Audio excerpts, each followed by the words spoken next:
Hey guys, welcome back to another Flesh and Blood video. This video is proudly brought to you by the House of Cards, the official sponsor of my stream. Be sure to check out the link in the description below for all of your Flesh and Blood needs. ProQuest season is upon us, and if you're planning on playing Katsu or Victor, you need to know how to pilot this matchup. The early game is often dominated by Victor using cards like Trounce and Tests of Strength to get an early lead, while still being able to throw cards like Spinal Crush, Debilitate, and Chokeslam. At some point throughout the game, Katsu decides he's going to flip the game after he's filled his graveyard and attempted to set up a triple or quads bond turn to hopefully be able to throw 40 to 50 points worth of damage. Thanks for stopping by, guys. I hope you enjoy the match. All right, playing against Katsu, and my opponent chose to go second, which I think is a good decision point from them. I think I'm just going to make a surge and throw the buckling blow here. I'm not really a fan of like arsenaling any of these cards that I have in my hand. Like Macho Grande is fine to arsenal, I guess, but it implies that I'm going to be able to keep two cards pretty early on in the game, and without a Trounce or a Test of Strength, I think that's a pretty lofty goal here. I'm very surprised that my opponent decided to take 3 right there. I don't know what 3 cards they wanted to keep that were so good that they weren't just okay taking some damage for. I mean, we can give Wallop and the Aegis here. I think this is fine to overblock this. Like, I could have given the Sink Below, like, just to try to play like a value game, but I don't think that's a route I want to go. So let's just give 2 cards here. We'll just deny them the Katsu trigger if we can. I'm setting up a little bit of graveyard stuff here. I mean, if it is bonds, it's bonds in the Dishonor, like, which is a bond, like, which is for 4. I mean, it's points that they're going to push through here, but the Dishonor is not active. It's just value they're getting off of this. So I'm going to give 3. I'm going to take 1. They're not going to mask or breezies here. There's no reason for them to do anything. I mean, I guess they had the natural combo lines and they wanted to keep it, which is fine. Like, I mean, that makes sense. I still don't know if it was correct for them to take 3 on turn 0, but might have, I don't know, like, they had a pretty good hand here. They took every card out of my hand and had a pretty good start there. The one thing that's good about that for us is that we still have the Sink Below, so I mean, that's pretty good. Probably looking at blocking with, we're definitely blocking with the Pulverize. I think we'll also consider blocking with the E-Strike. We've already put 2 blues into our deck, so keeping the Thunderquake, making the Thunderquake the next card that we put on the bottom of our deck makes for a good second cycle, because our first 3 cards are going to be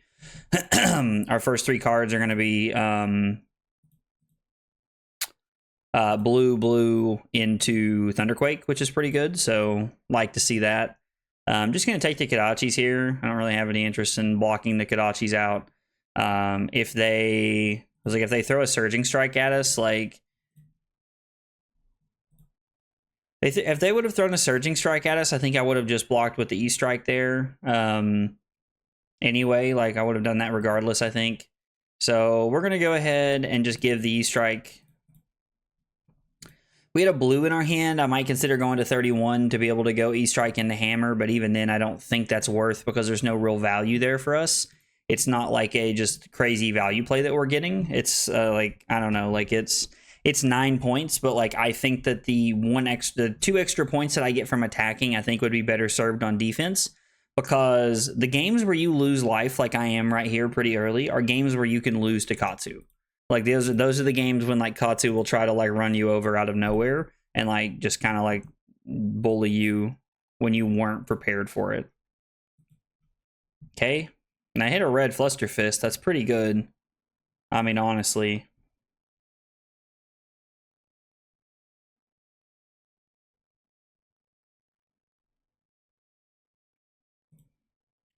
$100 wins for 4, huh?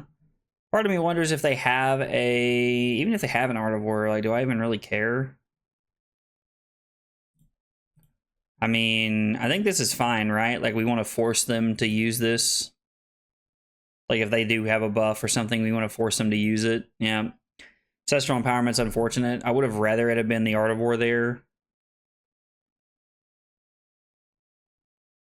There's no shot that you're actually like about to combo off here.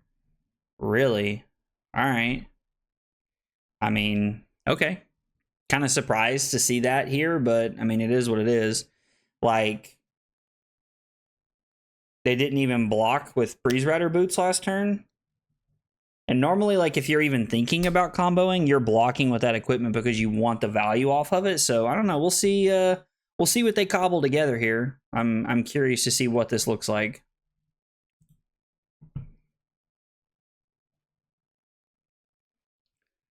Okay, so they got a Descending Gust Wave off of the Lynx.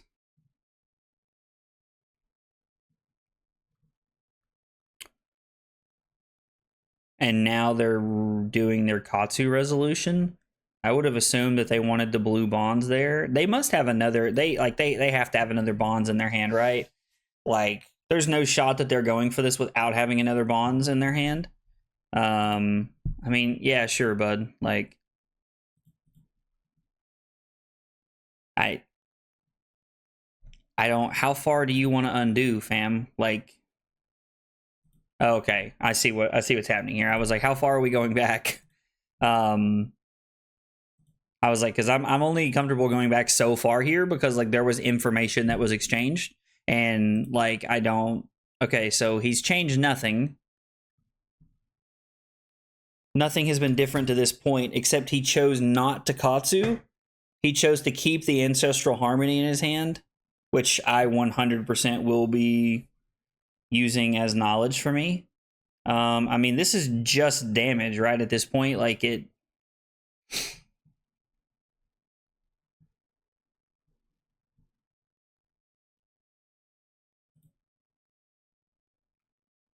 Like, I assume there's a bonds to go get another bonds here is the plan. I'm gonna play my Sink Below and put the Golden Sun on the bottom. Hopefully I was like, maybe we draw into like a Trounce or a Test of Strength or something that we could like try to get value out of, but I think it's good to go this route here. He does not have a Surging Strike, so again, we are at a point in the game where Dishonor is not turned on. Just going to be blocking with my cards. There's no Tenacity incoming here. Like, we're very well aware that he cannot Tenacity us from this spot. Giving up the mask as early as he did guarantees that. So we will just be blocking for value here the rest of the turn. So I guess he also, like, he has quite a bit of value he's going to get this turn. He's going to push through quite a bit of damage here. So it's going to be for 5. He's probably going to bonds into a Dishonor. Yep, so that's, I mean, that's the last Dishonor. We're going to block 3 and take 2, go to 29. And then the Dishonor is for 5 into the Flusterfist for 5. So we are going to be at 19, which is fine. And there's no reason in us giving up equipment here. Like, I do not want to give up equipment at all at this point in time. We are, like, we are in a good spot right here. Like, sure, we're down 11 points right now, but we are in a good spot. We have almost all of our equipment. We have not used Balance of Justice, and we haven't seen a single Trounce or a Test of Strength. And our opponent has used Breeze Rider Boots and Mask of the Pouncing Lynx, which are like his 2 biggest like threatening pieces against me. Like, the Breaking Scales is scary, but it's not nearly as scary as Breeze Rider Boots and Mask of the Pouncing Lynx. We just kind of have to be careful and watch what their turns can do, and try to block efficiently. So they'll probably use Kodachis to try and wear us down the rest of the game, if I had to guess. I'm okay giving up the Cranial Crush here if I'm able to throw Spinal Crush, because I would like to get I would like to be able to throw Spinal Crush this turn if I can. That is a card that demands 2 cards out of my opponent's hand, for them to be able to stop. Block Cranial Crush. And there's always a chance that they just draw natural combo pieces that we have to like play around. Like, he could have the bonds here, and we could just be forced to play around that and to like play more patiently. Because if he plays a bonds and like tries to like, you know, like have another, yeah, like this, exactly like this. The only good thing for us is that like this is only pushing, like, he's only gonna push 3 points of damage this turn. which is kind of nice for us. So we started at 18, and now we're gonna fall down to 15 after the Fluster Fist here. And at some point, like, Katsu kind of runs out of combo pieces. We're a long way from that being the point. Like, we're a solid excuse me, we're a solid 5 to 6 turns away from that being the point in the game that we're looking at. But okay, so I guess, like, I don't really want to give it the Spinal Crush here. I'd like to arsenal it, but I just don't think this is worth taking 4 damage here. So I think, again, we're just at a spot where we're blocking. Like, we're just blocking and playing the patience game here. He will eventually have a hand where he does not present 5 to 6 chain links.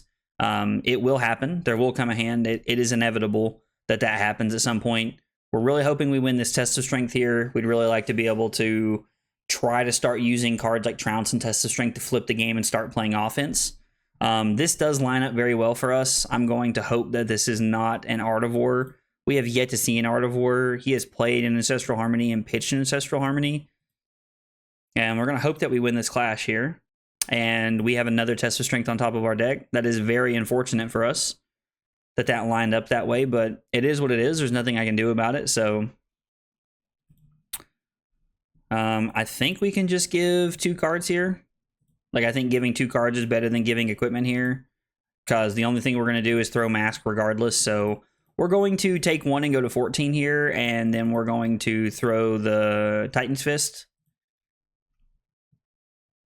Knowing that a Test of Strength is on top of our deck is okay. We have lost a clash against Katsu, which is, like, I would say, like, you have a very slim margin of losing clashes against Katsu. Like, that's kind of Oldham's whole shtick, is that you don't lose clashes against deck like Katsu. But losing with the Test of Strength on top was tough there. So we're gonna try and crawl back here. We're not in a great spot. Like, I still agree with my earlier sentiment that we were in a good spot earlier, when we went down to 19, but I think that our position might have changed a little bit since then. Okay, Surging Strike. So I think what we're going to do is just... I mean, do they have another Ancestral Empowerment here? Like, is that what we're looking at? I can give Chokeslam and Balance here and try to throw the Crippling Crush. I'm sorry, try to throw the Spinal Crush. We can't play Crippling Crush in this deck. That's not a legal action. So... again, this is just damage, but it is damage that at a certain point we do have to respect, because we are at a low life total right here. Like, this is not a great life total to be at. Like, we are at 10, and we are in no way in possession of tempo during this game right now. So we're trying to find a way to get back into it. As much as I don't want to see an Art of War, I kind of want to get value off of my Balance of Justice here. And instead, I don't want to look back at the end of this game and go, man, it would have been better just to play Crown of Providence in this game. But we did win the Test of Strength there, which is kind of nice. It's also intriguing that we've went 7 turns and we haven't seen a Trounce. So, I mean, 15 turns is the average length it takes you to go through your full deck. And the fact that we haven't seen one yet in half the game, and just under half the game, is a little sad, but that's okay. We're going to keep fighting anyway. Lord of Wind, we're going to give Trounce here. Hopefully we win the Trounce. You like to see that. You do indeed like to see that. Throwing the Chokeslam here is actually just better than throwing the Thunderquake. I think I am just going to keep the Thunderquake in my hand because it plays well with what we want to do. But throwing the Chokeslam here is just strictly better because Chokeslam has a relevant hit effect as their attack actions can't gain power. So we're looking at stopping cards like Ancestral Empowerment, Ancestral Harmony, Art of War. Like, we are looking to make relevant on hit effects here. And so keeping the Thunderquake, if they were going to block with 2 or 3 cards, puts us in a decent spot for next turn. But I'm just going to Arsenal the Sink Below and try to play into a better turn here for me. So knowing that their attack actions cannot gain power, I'm just going to... I guess the Quicken token could be relevant here. So we're going to do this. We're going to block like this, and then I'm going to go ahead and give the Sink Below. We're going to put this on the bottom. I was like hoping to draw into like a Trounce or another Test of Strength here, but beggars can't be choosers, so. This is just for 3, as their attack actions cannot gain power, which honestly you love to see it. So we're going to block 3, and like just this feels very good. Like this is a good turn for us. They probably have the combo line set up regardless. And honestly, our opponent stopped here and just kind of looking at the board state. I was like, I'm curious if they're about to ask me to chat and ask why their thing was only for 3, but may have bonds right here. If my opponent does have bonds, oh no, they just decided to break the chain to draw a card here. Interesting. Interesting. All right, so they've only drawn 1 card this turn, so we're not looking at a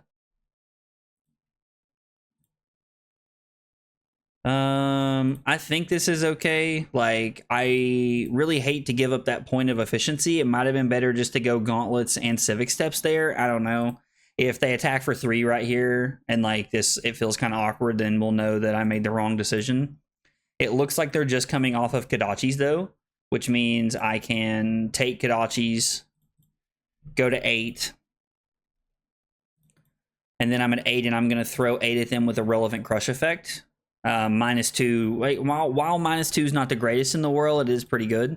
Like it's not the best thing in the world to be doing, but I mean, all of the crush effects that are in our deck have a relevant on-hit effect against Katsu, which is good. I think that we need that, if I'm being honest with you. I think we need the relevant on-hit effects against Katsu because games like this have been pretty rough, where we've been crawling to get back into the game. So they'll probably just throw Kodachi at us for like -1 if I had to guess. They're saying that their hand is good enough here to where they don't care to waste a Kodachi. Man, I would really love to see another Trounce or a Test of Strength here.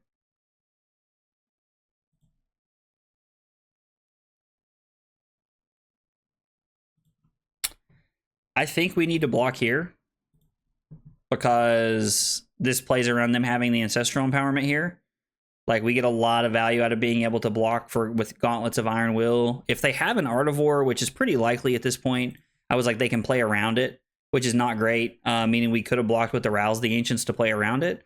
But we haven't seen an Artivore, so like I at some point I start to question if they're even playing Artivore, but obviously that's just like that's not a genuine thing. Like, I feel like almost every ninja deck plays buff. And your next attack action gains Go again. Okay. They choose to Katsu. I don't know what they're getting that would not have. I mean, I guess it could be they could name Head Jab or Twin Twisters here. Like, I don't know what combo line they have in their deck that represents that, but that could be a line of play they decide to make.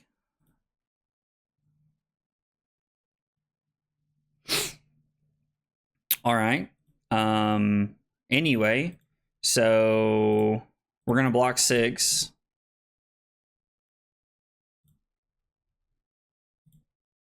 Hopefully they don't have the bonds in Arsenal here. They have the Mugenshi release in Arsenal.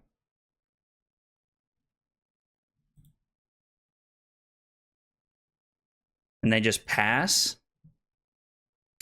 So we could draw gold and attempt to draw blue to throw the Debilitate here, or just throw the hammer. I think with multiple gold, we're in a spot where we want to take this chance.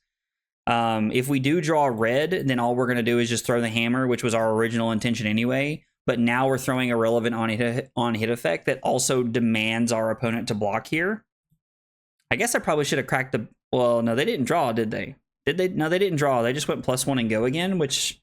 I think they're doing that to play around balance, but I think that my opponent should be living in a world where the Artivore gets more value for them than it does for me, because Balance of Justice is basically worth 5 points when you look at it. Like, that's how you have to view the card, in my opinion, is that it blocks for 2 and it draws a card from your deck, which is, you know, on average 3 value.